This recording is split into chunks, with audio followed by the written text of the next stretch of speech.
Welcome to Acute Conversations, the official podcast of APTA's Academy of Acute Care, where we share engaging conversations about acute care physical therapy so you can connect to your profession. I'm Ashley. And I'm Leo. Today we chat with Jen Ryan. We discuss the upcoming acute care specialty, how you can get involved in your profession, and you will learn who to call for your wedding planning and party needs. Welcome, Jen. Okay. All right, everyone. Thanks for joining us today. Jen, thanks for being here today.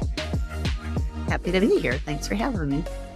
So why don't we start off maybe with just who you are, what you do. For the people that don't know, although, again, if these are acute care listeners in our audience, many people might have already come across your name, but why don't we just start off with the formalities and just kind of explain who you are and what you do?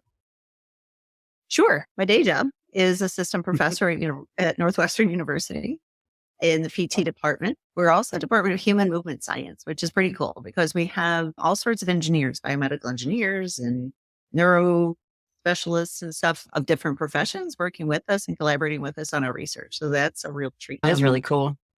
Yeah. Helps me know, like, oh, there's so much more to know. But I have smart, nice people around me. So I get a lot of help too. I'm vice president of APTA Acute Care and happy to be in that role and have that opportunity to really help garner the resources that we have at our fingertips and make them useful tools for members. I've been a delegate in the House of Delegate for 18 years, but now I'm not a delegate for a really nice reason. So I'm on APTA Nominating Committee and I get to be a consultant to the House and I get to serve in that role of understanding where does this profession have opportunity to take our leadership to a whole new level to meet the expectations of the strategic plan and take this profession to an external audience that has never realized how amazing we are. So in my acute care roles, the other thing I do outside of APTA acute care president is I oversee the subject matter expert for seeking out specialization.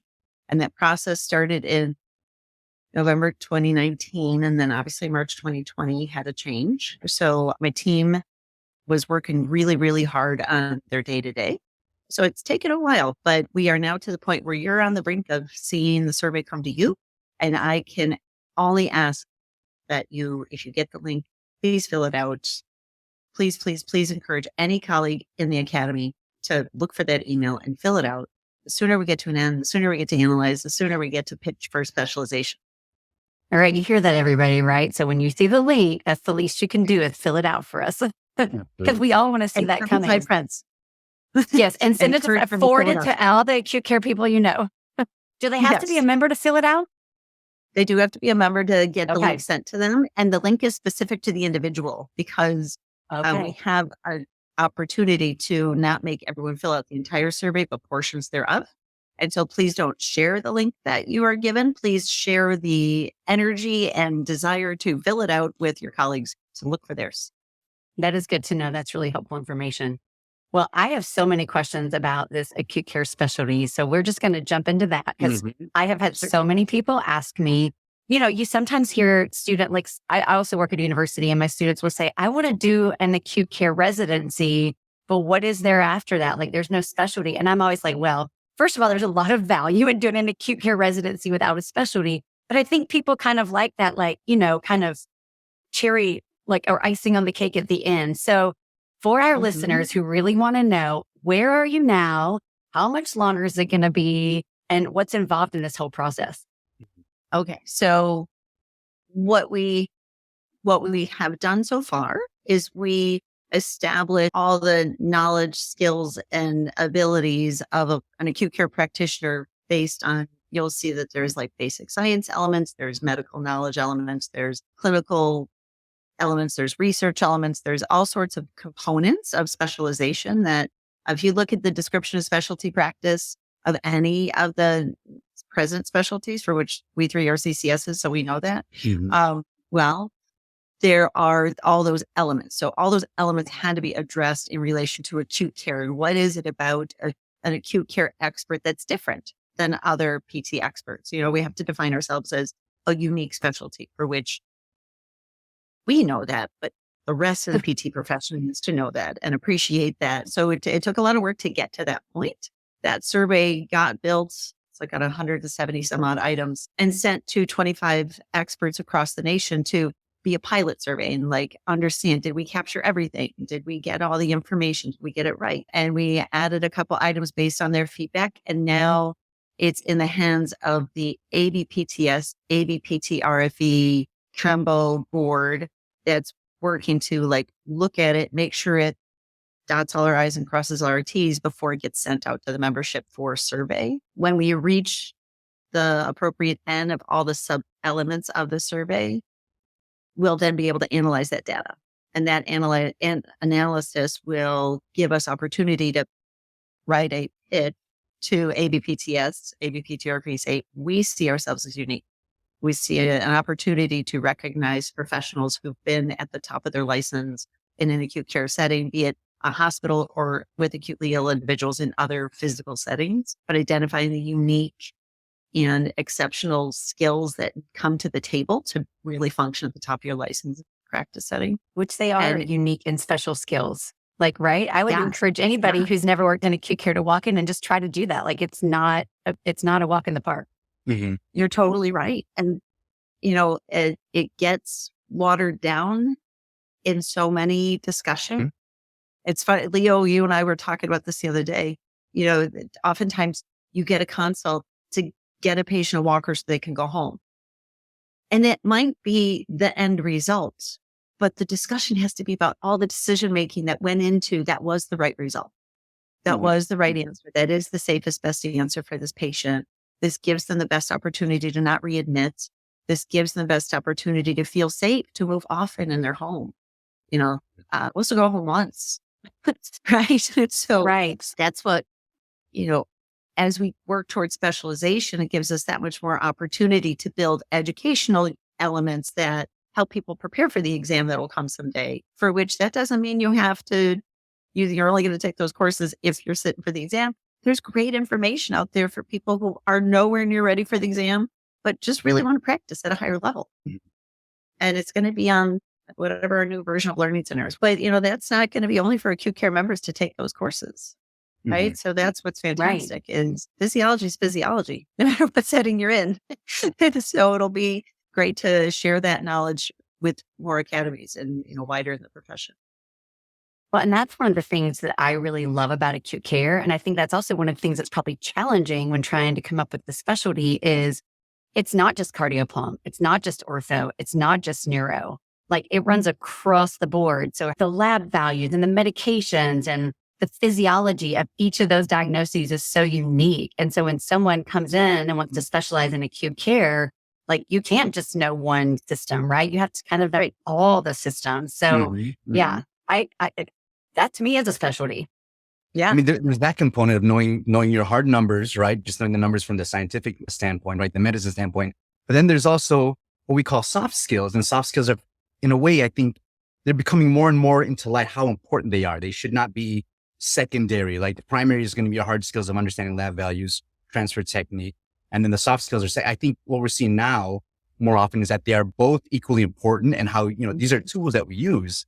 And when a lot of people are starting to call the soft skills, the hard skills. Yeah. You heard that? Yeah. Exactly. And that's another huge component with being in acute care, right? Your ability to have, just being able to alter your communication, the way you have a conversation with a allied health professional, doctor, right? Maybe a social worker, compared to your family member or a patient or somebody else. And so I think that's part of the reason I love acute care. And actually, I just want to point out too that, like Jennifer, I just want to say thank you. Some piece of gratitude because you have both directly and indirectly been a huge influence in terms of my career for being a physical therapist. So you had mentioned it a number of times, working at the top of your practice, right? And at the top of your license. So that's always been in the back of my mind, especially when I'm working with patients. And the other thing is that, I'm going to make a pitch for Jackpot, is that I've seen your name before I knew you personally. I saw your name multiple times in Jackpot and I was like, oh my gosh, this is the person that wrote that article, which I thought was pretty cool. But the one article that really stuck up in my mind is the one that you had referenced about the one that you wrote with Sharon Gorman regarding R and communication. That was huge. Yeah. That was so instrumental. And I share that every year with my students in terms of how important communication is. And again, maybe just discharging a patient, they say, in terms of the consult, okay, patient needs a walker to go home. And I think the case scenario that you had brought up was the patient had metastases and they wanted them to go home, but it was so much more than just, let's vent out a walker, let me size it and see you later. There were so many other details. I don't know if you maybe want to expound on that, because I thought it was a really interesting story that's always kind of stuck out in my head about how instrumental acute care therapists are within the healthcare field, especially in the acute care setting. Yeah. And in that scenario, I had the consult. When I got the consult, I looked back and they had been documenting for days that her alk-phos went up. They postulated that she had mets. So boom, they just keep saying this with no imaging. I'm like, okay, where's the imaging? Right. And so where are the mets? What's are they in bone cortex or where are these mets? And then they finally get around to the imaging and I see where those mets are and they want her to go home today. And then it became, what are her goals? Where does she want to be? Where does she feel safest? Where does she feel most comfortable? And she had a really strong desire to go home. And God love her, she had a really fantastic husband who was willing and able to help her get around to the distances that she needed to function. There was so much in the connection with the family on that wasn't about the walker and go home. And it's really interesting because when you get the consult, it seems very cold. And then you get in the room and you find out there's so much more. And you want to make sure that you stay with what has to be done for the patient. Like if she wasn't ready to leave that day, she wasn't leaving that day. I don't care how many consults they write that she's going home today. I'm like, I'm so sorry. Like you started a little late in the game. You've known this for a while. You could have consulted me 5 days ago. We know that's a problem too in acute care. Yeah. But anyway, we found a way that was really meaningful to the patient. We found a way that was helping the patient appreciate that and then helping the resident learn too. I mean, I learn all the time. They learn all the time.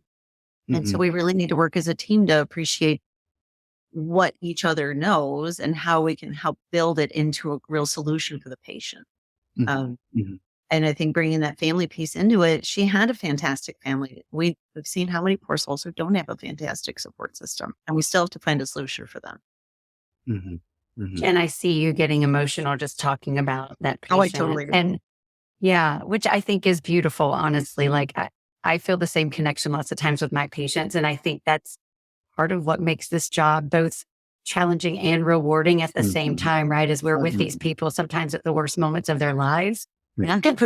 So, can you give any advice? Because you've been doing this for a long time. And I know that compassion and that emotional component of PT is really important to you.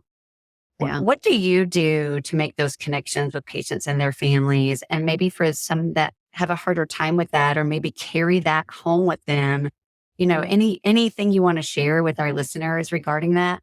Strategies that work for me may or may not work for you, but I love to find a joke in the room anywhere I can. And it doesn't mean it's a good joke. It might be a very dad joke, but it works for me, right? And so things I do, like when I'm organizing lines, I'm thinking about the lines, but at some point in my 30 some odd years, I figured out wait a second, that is white noise to the patient. They're wondering what I'm doing. Yeah. They're just being there in bed with all these connections. Like I'm just looking around like what's going on. Yeah. Right. And so I got to the point where I would just chit chat about anything that I felt was meaningful. And so I was like, so how'd you sleep last night? It was a common question I'd ask because that's a good question to ask the patient.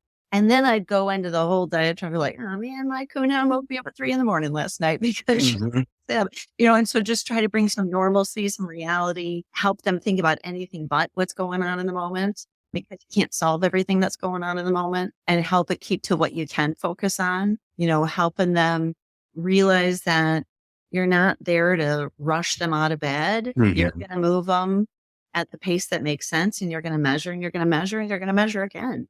And you're going to make sure that they are cool with it and that they can find new abilities that they didn't anticipate, that they didn't see coming, which is always so sweet to see that look in their eyes when they sit up like, oh my God, I didn't know this was going to happen. I'm like, and you look kind of fantastic. And, telling them their numbers are solid is only part of it.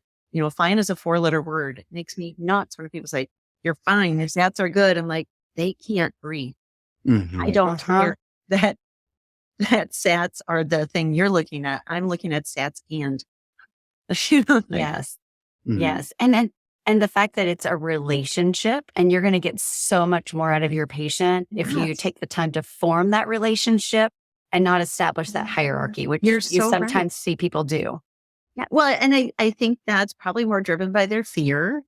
And they don't really, and that doesn't mean they're terrible people if that happens. That means they need to like take a moment afterward and say like, okay, what was good about that session? What could I do different or better? You know, when I teach CB Phys, I think of this. My students are like, how am I going to memorize all of this and be ready in the room and know all of this in the moment with my patient? And I'm like, every time you have a patient interaction, you are going to go in there with as much information as you can. You're going to take as many things under consideration as you can. And you're going to honestly work your way to the point where you're like, I don't feel safe, or I don't feel like, or I feel this patient's done. And I'm going to reflect afterward. They write the assessment in their note, and that's that opportunity to like see it through themselves as well as get through the assessment of the note, because there's like note writing is the worst part of it all. I think we have some similarities because I used to dabble in acting, and now that I I'm fully immersed in this career, I tell my students all the time, it's kind of like what actors do to prepare, where you learn the character inside and out. And you like feel it and you really know them. And then when you go on stage, you forget all that and you just be. So when you go into a patient's room, you prepare really, really well. You learn like what their history is. You learn what their labs, anything that maybe you might anticipate. But then when you go in the room, that all goes to the back of your mind and you just focus on the person in front of you. But then when something happens, okay, I can pull that from the back of my mind and now deal with it. Yeah. But if you're thinking about all of that while you're trying to make a relationship with the patient, it's just not going to work the way you want it to. Yeah. Beautifully put, Ashley. Go ahead. Go ahead. You have to be able to improvise like on the spot, right? It's just like because I do know that students, they spend a lot, and even and new grads as well, they'll spend time, they almost get stuck during that chart review. You have a patient that's been here for like a week and they're like, all right, how much longer did they pay for that chart review? It's like another 30 minutes. It's like, it's going to be lunchtime soon. We haven't seen any patients yet.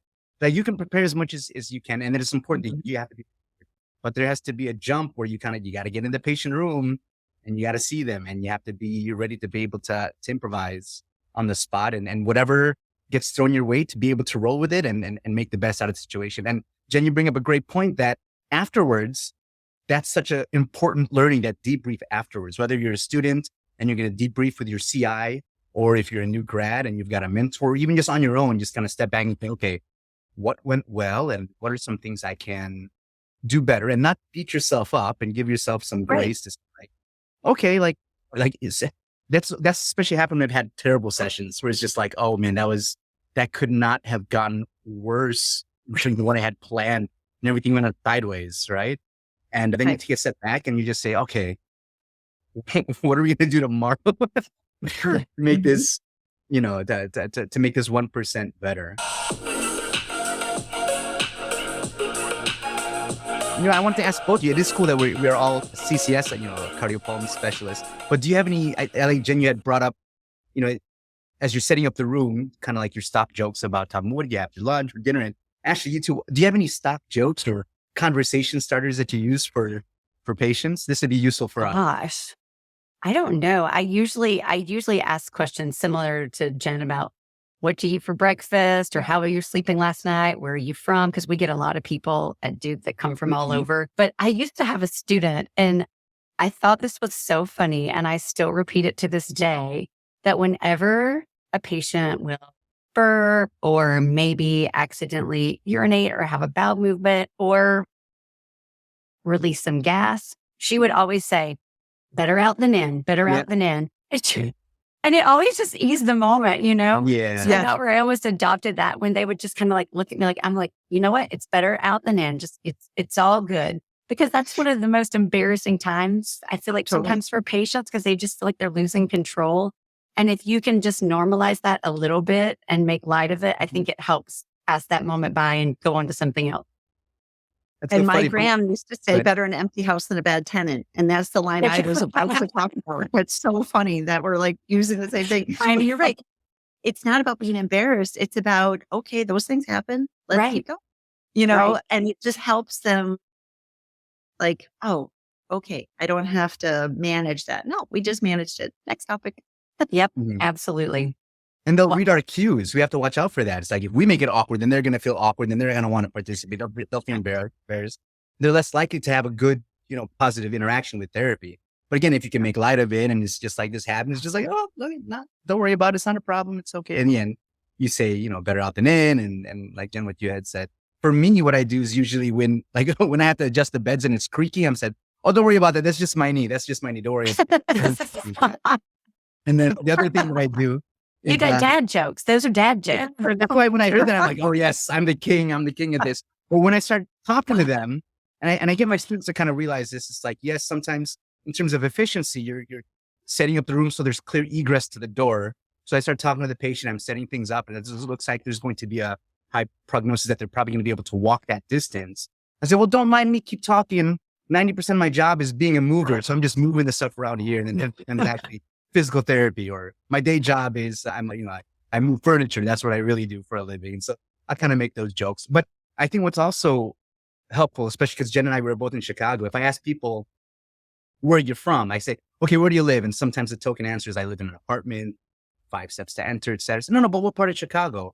Oh, I live in this part, that part. And I'm familiar enough to say like, oh, is that restaurant still there? What type of food do you like to get in that area? And once you do that, you kind of tease out who they are and you get to see a little bit more of their personality. And then in terms of like the different types of food, oh, this is a really good restaurant. There's that Greek restaurant. Oh, I remember that place. Is that place still up? Oh, no, that place closed, but the family. So those are great opportunities to kind of draw out a little bit more of that personality of that patient. And then what's cool is that you've got more talking points while they're getting up and moving around. Again, you're looking at the vitals and you're making sure that the oxygen is okay, but maybe they're getting really anxious about moving around for the first time. So like, oh, okay. So are there any other good restaurants or, right next to that restaurant there was a big park that was right next to it. They still have that up. So I think those conversation starts are really important. And I think rapport and establishing right? rapport. Yeah.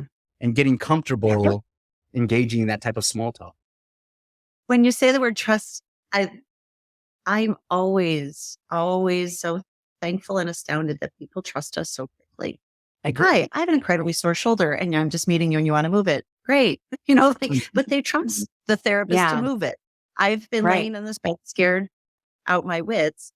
And with all this stuff attached to me. Mm-hmm. Right. And you say it's feasible that I'm going to get up, but they trust us. We have to see that as a gift. We have to see that as a responsibility and an opportunity all at once. That gave me that's a big deal. It's the fact that they're willing to trust us it shouldn't be assumed. It should be appreciated. I completely agree. Yeah. Well, I'm going to switch gears completely because you have so many interesting facets of you, Jen. And I want to hear about some of these leadership positions you have. Like you're newly elected vice president of the Academy of Acute Care, also on APTA National Nominating Committee, which I really want to hear more about because somebody actually nominated me for that the same cycle. But I'm a new delegate and I was like, no, I really want to do this delegate thing because you can't do both.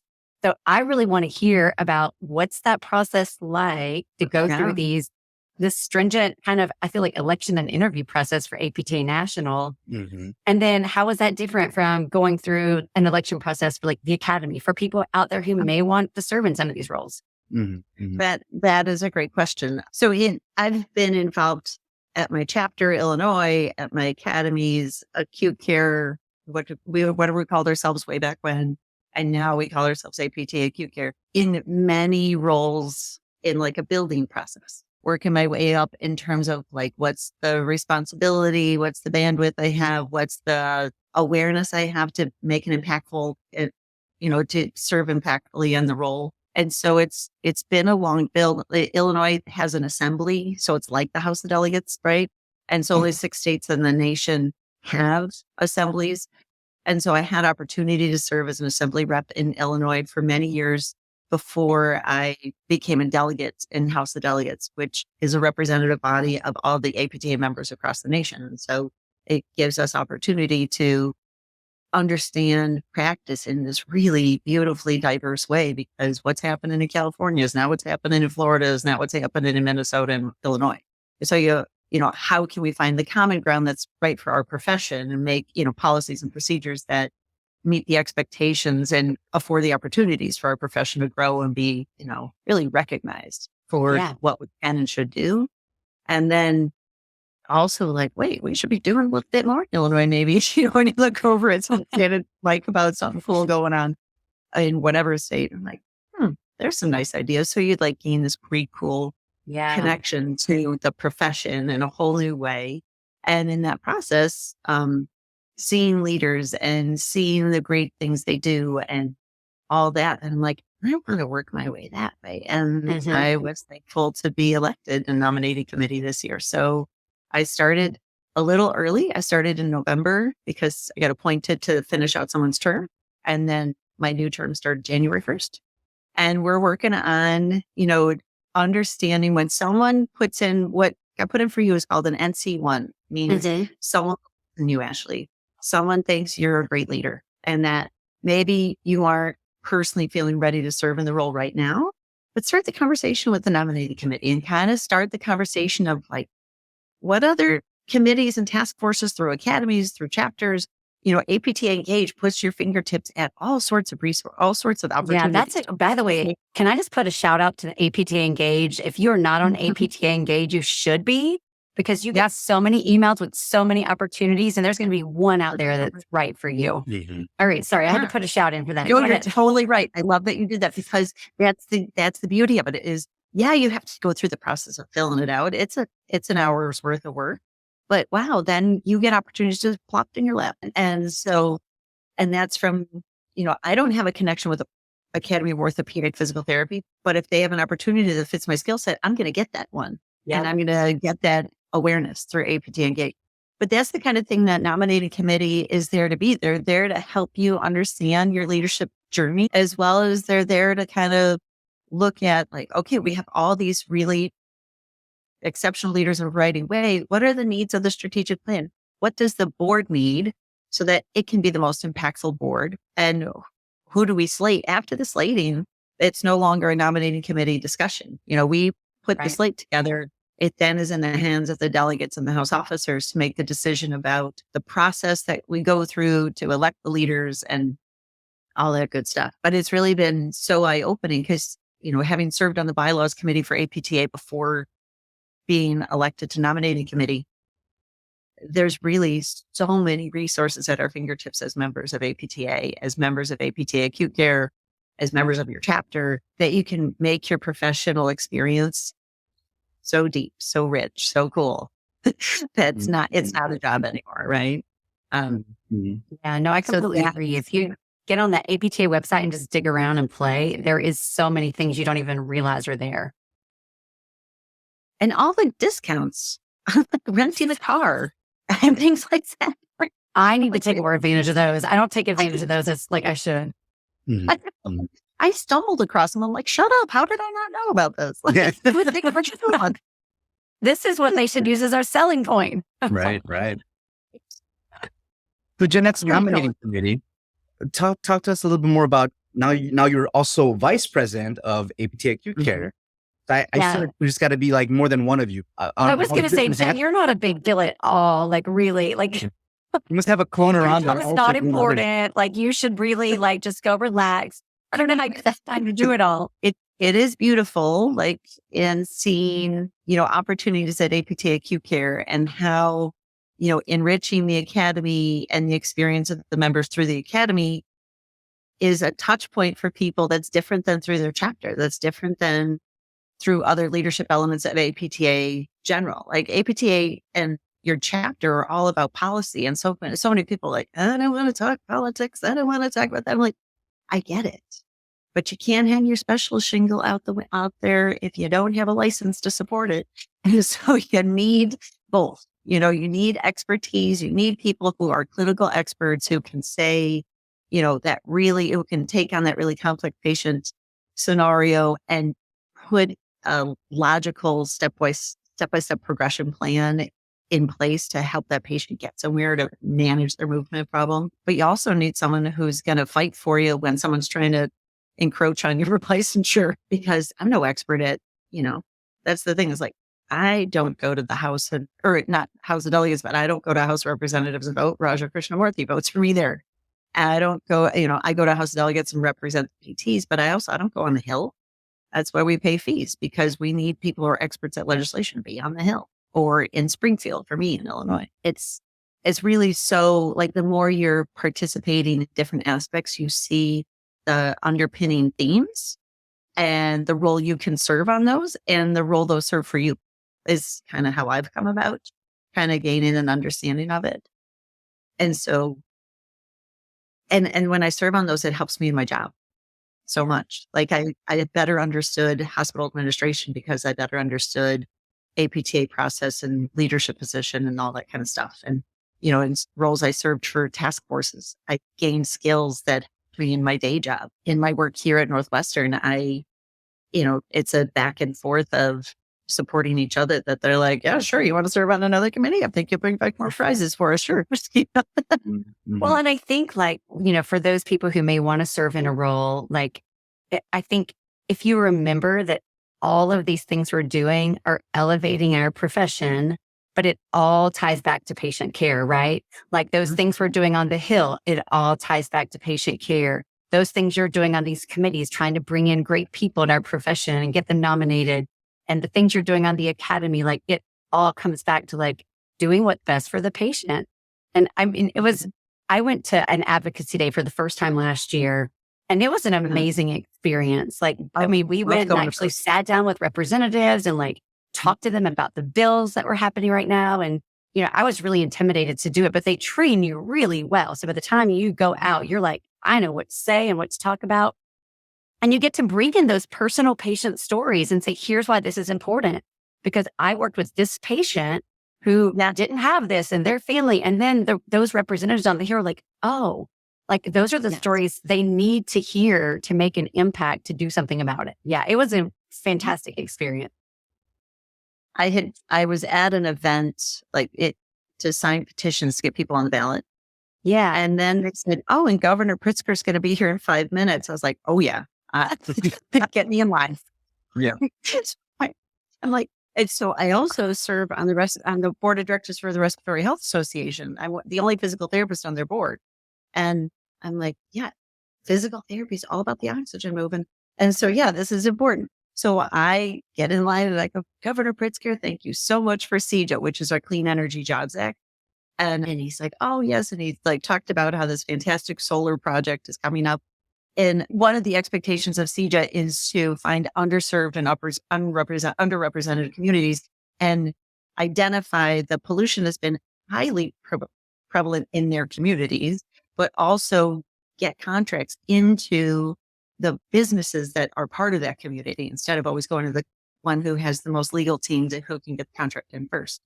And so when he said, oh, talk about solar panels in XYZ town, I'm like, and the people of that neighborhood better get the contracts for the work. He goes, I know. And then he was kind of like, sister, you know what you're talking about. I'm like, oh yeah, I'm ready. I am ready. And I'm like, and we need you to sign that MOU about medium and heavyweight trucks to be electrified by 2030 because Little Village is suffering. Little Village is a neighborhood in Chicago that is like the confluence of the East and the West railways of the US and shipyards. And then there's trucking like crazy going on there to get everything off the rails onto the trucks. The air quality in Little Village is hideous. And so we need to support Little Village. We need electrified trucks in Little Village. We need them in every village. But, understanding that I see those patients from Little Village. I see those people with lung impairment. I see those patients who are working darn hard who have 1 and 2 jobs plus 2 and 3 diagnoses. Yeah. We need to support those folks and understand that we've been walking on their shoulders for a darn long time.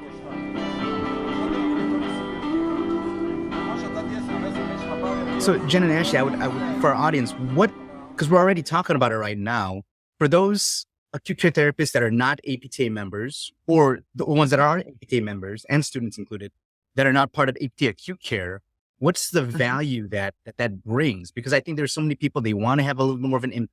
They want to do more. They don't want to just show up to their job, and they feel like they've got the possibility and be able to do more, but they're not sure about committing, or they're not sure, like, well, there's the cost that's associated with it. And although we do have some things in place, especially for students, both of you talk, I can say from my experience, I think it was being an APTA Acute Care member, I had an opportunity to go to one of the continuing ed courses that you had at University of Chicago, and you're at University of Chicago, Jen, and it was discounted. It was the lab values. So continuing ed. And that's where I met Kim Lavenhagen, Jamie Dyson, James Smith, Tracy Norris, and this is before she was president. So I met them. No one knows any of these names, right? Right, exactly. And so James Tompkins, that was like 2016. But because I met these people, my network just sprouted up, and here I am now, being part of, I'm part of the nominating committee. I'm actually also part of APTA's media team as well. So it's created all these opportunities. So that's what I saw for myself. But could you also maybe just talk about like the value? Because sometimes people don't know. They think I pay this and all I get is a journal. It's like, wow, you are severely limiting the opportunities that you can get from being part of this organization. A couple things connected me early. One of my colleagues had said, like, oh, you should join Acute Care because I know get this cool newsletter. And so before Jackpot, we had a newsletter. We didn't have a referee journal. And just that newsletter connected me to so many like medical connection thoughts that maybe didn't come to me naturally in my own like experience. I just kind of lived through it versus like, oh wait, I should study this a little bit more. And so the more I started to really connect to those details, it really helped me enrich my awareness of the patient, my ability to have a greater conversation with my professional colleagues who I'm standing right next to, who think that I'm just moving folks. I'm like, yeah, no, there's a whole lot more to it. And so it really helped me like find the route to take a deeper route into the understanding of the whys in the house versus just the what's. What did you accomplish today? Like, no, I accomplished a whole lot more. But the other piece was I worked in a big facility, then I had a big PT department, and I had a lot of support community there. And I realized that was fantastic, but it wasn't the whole kahuna. There was a community across the nation who have so totally enriched my knowledge and awareness and want to do more and want to understand better. And when I share my patient experiences with them, I learn about that reflective piece we talked about. Like, oh yeah, well, there's that too. So that many more smart people in the room is a great idea to me. How about you, Ashley? Yeah, I was just going to say, I think initially, like in my early clinician journey, the cost deterred me. I mean, I'm probably like a lot of other clinicians where I was like, oh my gosh, it's so expensive. And like, and it was tough. But I will say to any of you who are like not members or either are members and want to get involved, but aren't involved, like if you have an idea, like that's a great way to get involved. If you're one of those clinicians that's practicing and complaining like, oh, I wish this were different, or I wish this were better, or join and get involved, because those are the roles that help make that difference. If you want a mentor and don't have one, you will find lots of them. If you want to meet people, you know what I mean? You will find them. And I mean, if you're just somebody who wants information, right? Like you're such a wealth of information from getting involved. And I just think it has expanded my network. It's expanded my knowledge. It helps me do more than just the status quo and not get stuck in a rut. A lot of us just get stuck in a rut. And I feel like it keeps me out of that rut and challenges me to be better and to keep going on to the next best thing. And once you get one opportunity, like I feel like the next one, this presents itself. And then the next one, and it just keeps on coming to the point you're like, okay, I can't do all this. Like at some point I have to say no. But I don't see people realize those elections, like those slots, sometimes we're like trying to get people, right? Like we're like, oh my gosh, we need like more than one candidate, or we need a candidate. So the opportunity's there. You just got to get out there and go for it. Just dive in. Yeah. The whole thing you mentioned about, participating, it's so important that just dip your toes in the water. You don't have to commit X hours or whatever. You need to find the job that lines up with your bandwidth. And you will see if, it depends on how you participate. Are you a quiet participator, or are you like an out in front? They both work. It doesn't matter, because you're going to bring some degree of new information or expertise either to that task force or from that task force to your day-to-day, and it's going to make a difference.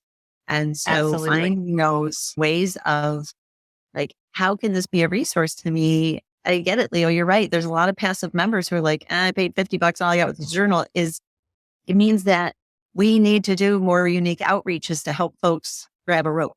Right. And so like this cool opportunity of the podcast is great because now it's like yet a new way to connect with people, And I will say, yes, like, there's being a- able to hear these conversations of people that are all across the nation, right? Like acute care therapists. And I'll hear people say, I've been on calls with Jamie Dyson. It's just like, oh yeah, hemoglobin of 4, we'll get them moving. Person's vented and they're on, yeah, we'll get them moving. Don't let that be a hindrance. Like less movement is not the answer always, right? It's like, is there a way for us to promote? And I'm just like, wow, that really happens. But it's so funny compared to being a new grad and a novice clinician come to where I'm at now. It's just like, oh, patient, like for example, just somebody receiving a transfusion. A patient, their hemoglobin was 6, they're receiving a transfusion. I felt when I was a clinician initially, it's like, don't touch them.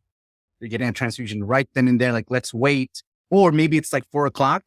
I can't see them until tomorrow. It's like, no, why do you have to wait? Are there any adverse reactions, right? So those little things. And I think part of that was just the exposure of hearing clinicians and hearing them say, like, yes, there are, you do have to be safe and you have to understand exactly what's going on from a medical standpoint. But we as the movement professionals, the ones that are, we take ownership of that. We should not, and yeah, I think this is from another article that you had pointed out in terms of owning your profession, is that we as physical therapists are trained in terms of our physiology and movement at the same level as med school students, right? If anything, from the musculoskeletal standpoint, our education is up there. Why should we be asking permission? This is another pet peeve of mine. Sorry, I'm on my soapbox a little bit. Asking permission from other providers and saying like, can I work with this patient or is this patient ready? And then if we come up with that, if that's the language that we use, it seems that we're asking other people in terms of whether it's okay or not for us to do our job, right? In terms of, we kind of cede our responsibility as opposed to, and this is where I think SBAR became really important for me is, oh, I had seen in the chart that this patient is currently receiving a transfusion, but it looks like so far their vitals have been stable. I would like to, mobilize this patient right now. Are there any other issues this patient is having? Okay, my plan is to maybe look at their balance and see how they're responding. So you kind of, and again, Kevin kind of alerted me to this, like you're trying to make a sale, right? You were asked like, do you want to buy a car? He's like, oh no, look at this car right now. It's got these specs. It's going to be awesome. I can see you in this car. Like you have to be able to make that pitch. Right. And I feel that's huge. So I think again, just being able to have those conversations is so important. And for us to be able to kind of really show that we own our profession. But this is another thing I was thinking about too. So this is me now, I forget how many years now I've been out since 2008, 15 years working. So I know I can have these conversations, but I'm trying to look back when I was a new grad, I was so scared. And both of you have seen students that really struggle in acute care. What strategies can we give these students that are just so scared about that communication piece or just working on acute care, or maybe the ones that are, maybe they're scheduled for an acute care rotation and they're just so scared of the lines and tubes and the really sick patients? Do you have any advice for them that have low confidence? Well, so like one thing that one of my students are going to go to acute care and they're like, Jen, I'm going to acute care. They're kind of like, they know I'm the go-to person. And all right, like, you got this because you're going to go about it wisely and you're going to screen that patient. And, once you start screening that patient, you're going to feel more comfortable because you know how to screen a patient.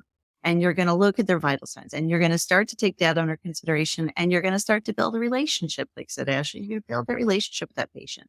And then you're going to get a sense of like, look so darn ready. You look so good. Let's get you sitting up and then give them opportunity to do as much as they can, but help them as much as they need. And like always keep those kind of expectations of yourself. They're like, I can't measure what I don't do. I need to do something. And so what is it that's going to be the most logical first step? Sometimes the patient will like almost jump out of the bed on you and you're like, time out. I'm so not. Never move faster than your therapist is one of my lines. It's like, whoa, never move faster than your therapist. And then, remind them that, you have a plan, you got to organize lines and tubes, communicate with them about what you're doing. And they start to find their way because they've been through enough lab sessions with us. They've been through enough practical patients. And then to get into the real thing, you're right. There's sounds, there's smells, there's sensory inputs that we can't, even the most highest fidelity lab we do, we can't make it all happen. Mhm. And so trying to give them like, you do have a ton of knowledge. I need you to, like Ashley said, sometimes it's in the back, sometimes in the front. I need you to like put it all in the front while you're planning, and then walk into that room and feel the layers of the onion just peel off and become that connection with that patient. Does it mean you're going to walk them the 80 feet that the therapist with 9 years experience did yesterday? Maybe not, but they might not have done it today either. Maybe the patient wasn't up for it. So don't assume it was you. Give yourself a chance to find your abilities as much as help that patient find their abilities. Yeah, a little moving and grooving goes a long way. Yeah. Maybe actually in terms of with your students or students that you've worked with before, or even new grads that just have low confidence in their skills because the intimidation factor of being like, I never thought about this. There are some students that have never been in the hospital and they are on an acute care rotation. Right. And it's normal for us to hear the beeps and the like we become habituated to us. So I don't know about you, Ashley, what your experience has been with students that are so intimidated by acute care and have low confidence going into Yeah. And I would say I just stepped out of the role of assistant director of clinical education as well. So I've got it. I know both ends of the spectrum. Yeah. I mean, honestly, I think like if it's your first time stepping foot in acute care, you know what? You're not expected to know it all at the end of a clinical experience, right? Like, so just get the most of it out of it as you can. Ask questions. It's okay to say, I don't know if you don't know. Like, you don't have to be a superstar. If you need help, ask for help. I mean, there's many patients where I need a second or third set of hands. You don't have to do it all. And when it comes to clinical decision-making, I usually just tell them, I think of a scale, right? I tell them the chart review, get it all in the back of your head. But when something does happen, I put vitals on one side of the scale and I put symptoms on the other side of the scale. And you're always balancing those in the moment. Those are your two big ones, right? So like Jen said earlier, that's look great, but what are my symptoms telling me? Like, patient can't breathe. Let's take a break, right? Or blood pressure is really, really low, like bad low. Patient that says, I feel fine. Nope, I'm going to pay more attention to the vitals in that moment, right? So I always tell them to put on a scale, the vitals and the symptoms, and then just see which way that scale's tipping at any given time. Ideally, it's balanced, but sometimes the symptoms are going to trump and weigh out, and sometimes the vitals are going to weigh out, and you just have to remember that in the moment. And then the last piece of advice I have for students is you do not need to be a mini version of your clinical instructor. Like, you do not have to copy them. You have your own style and your own way of doing things. And it's not going to work if you are not being you and creating your own plan and doing it how you would do it. And so I would say, be yourself and follow your gut and don't try to copy somebody else's style. That's great advice. That's huge, because very often I ask like students that struggle, like, why did you do this? Oh, I saw someone else do this, inpatient or outpatient. Why are you doing this? I don't know. That's just what I saw, which maybe initially for like the novice, very beginning for first clinical rotation, but that's true. Is like, let's give you some opportunity to have some autonomy and to think for yourself. But as a CI, it's like, but why? Why did you choose to do this? And I think that's important too, like having that CI that can help, or that mentor that can kind of tease out, okay, so what was your thought process, which is essentially just facilitating that self-assessment, right? That review afterwards, that after action, reflection, And for those of you who are clinical instructors in acute care, it's going to take your student twice as long to do everything you do, everything, maybe more, and just be patient. It will all come out in the wash eventually. But and also really clearly describe how you got to the conclusion you did, why you took the steps you did.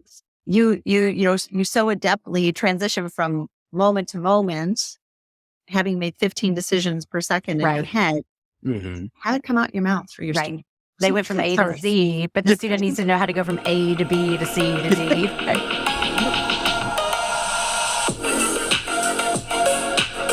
I'm going to switch gears before we do our rapid responses, because you also have some fun facts about yourself that I feel like the audience may want to know. Yes, absolutely. So please share sometimes what you do in your off time. Well, what I don't do anymore, but I do very rarely now, but I was the day of coordinator for our DJ business. So my husband and I had have a DJ business that we did about a couple of hundred weddings between '05 and '09. Oh my God. And so I was at PT Monday through Friday, and he would do all the planning. And then Saturday we'd leave the house at whatever time. He'd hand me the list.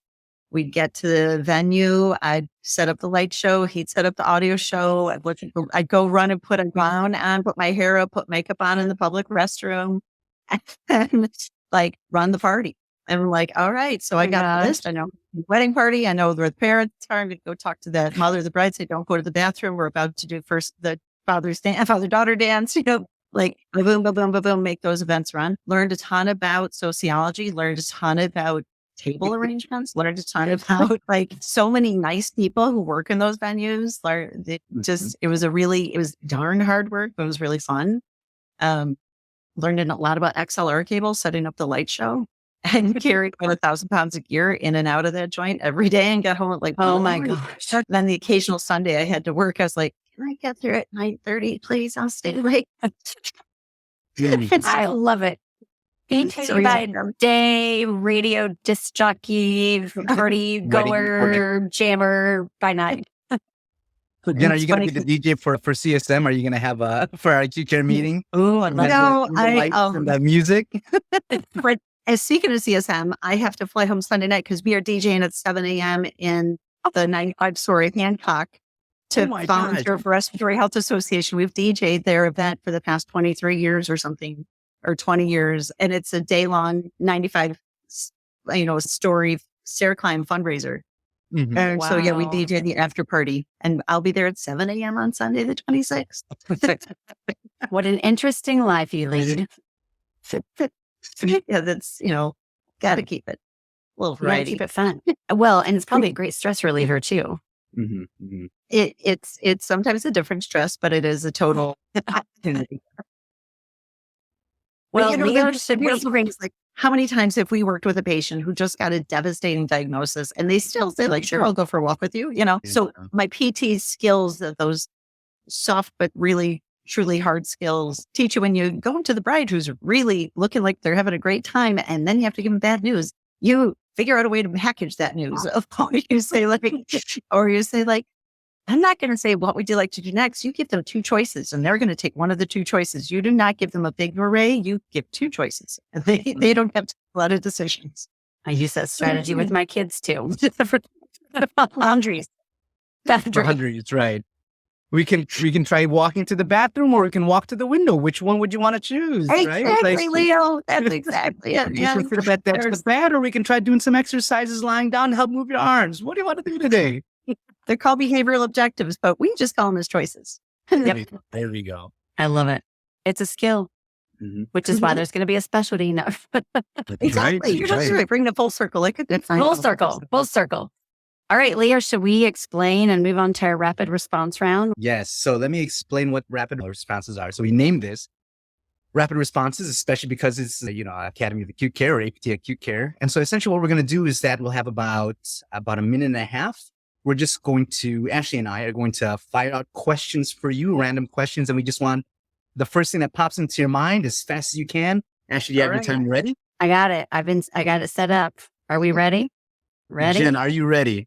Okay. I think. Andy. Let's do it. Go. Okay.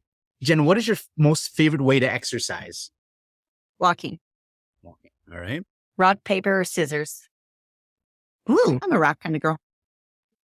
If you were going to have a song, an entrance song, when you walk into the classroom and you teach, what would be your entrance song? I played it yesterday. Lovely Day. Bill Withers. Nice. Favorite season? That's why I stay in Chicago because we get all four. But I'll give myself summer. Okay. If someone was going to play your role in a movie, they were going to play Jen Ryan in this biopic movie, who would play Jen Ryan? I want Helen Hunt. Helen Hunt? Oh, that's a good one. Name one influential physical therapist in your career. Oh, Rennie. My past my educator, Dale Schuett, did so much for me early on. Poor guy had to put up with my bachelor's because I'm a bachelor's PT, and then my master's and my doctorate. Poor thing. He was on all of them. This is a little bit biased question, but Jen, Chicago deep dish or New York style pizza? Deep dish Chicago. There we go. John, remember Ashley? It's okay. It's okay. I can stick with my New York pizza. All right. Last question, because our time's up. You work in acute care when? Finish the sentence. When most of your transfer training happened in the bathroom. Mm. But it happened. And it's documentable. And they got better at it. And you build for it. Right. You know it. And functional. Hey, can't be. Totally. All God's children. Well, Jen, tell our audience, where can they find you if they want to reach out after they hear this podcast? I'm available on LinkedIn. And then Jen, any final message to our audience, things that you would want them to know or to walk away with after listening to this podcast, things that are valuable to you and that you would want them to know?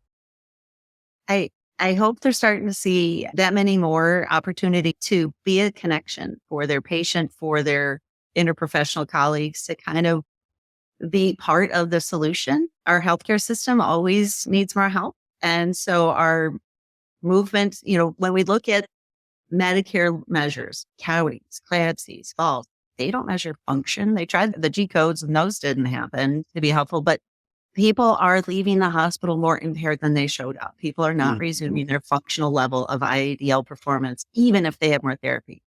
So A, push your patients as hard as their exercise prescription can be tolerated. But B, realize that you're not the only person who's working with that patient, and be part of the team that encourages the other professionals to be part of that solution. Because movement is so underrated in the entities that they measure up to. And yet the patient needs movement, and that's who they should measure up to. So that's awesome. Can I just tell you just one really quick story, Jen Ryan story that I have? Because I love to share this story. Oh yeah, please. So when I first started working at UIC 2017, Dr. Rich Severin, who teaches the cardio pump class, had asked me to come in and do a guest lecture to talk about acute care for cardio pump. What he failed to tell me was that Jen Ryan was also going to be there because they were going to help out with the simulation lab. So I had to give this lecture talking about acute care and ventilators and mobility in front of Jen Ryan, who I think previously I've only met in terms of reading her in the journal, and like this big name, and she had hosted this big meeting over at a continuing ed course over at University of Chicago. She's buddies with Tracy Norris and Jimmy Dyson. And so I have to talk about cardiopulmonary ventilator physiology in front of Jen Ryan. So I'm like, all right, just like being in the room, with the patient, I'm just going to have to like put on my game face and do my best job. And thankfully it went well. She didn't stand up in the back of the room and say, Leo, that's wrong. That's completely wrong. And actually, I think you did say something about, you commended me on also screening for neuro, not just cardiopulmonary. So that was a great fun experience. But to give a lecture with Jen Ryan in the room was quite, especially for my first year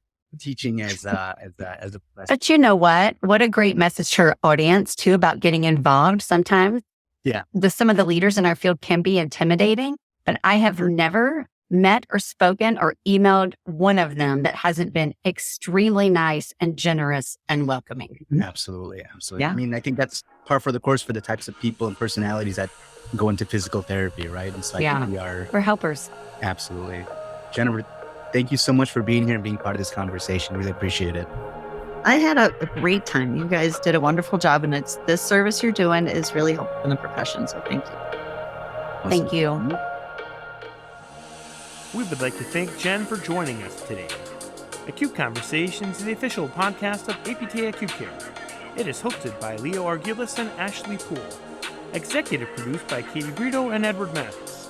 Music by Alexia Action and sound effects by Cam Hunt from Pixabay. Additional sound effects also from Pixabay. For more information about APTA Acute Care, please go to aptaacutecare.org and be sure to check out our show notes for links and resources from the Academy.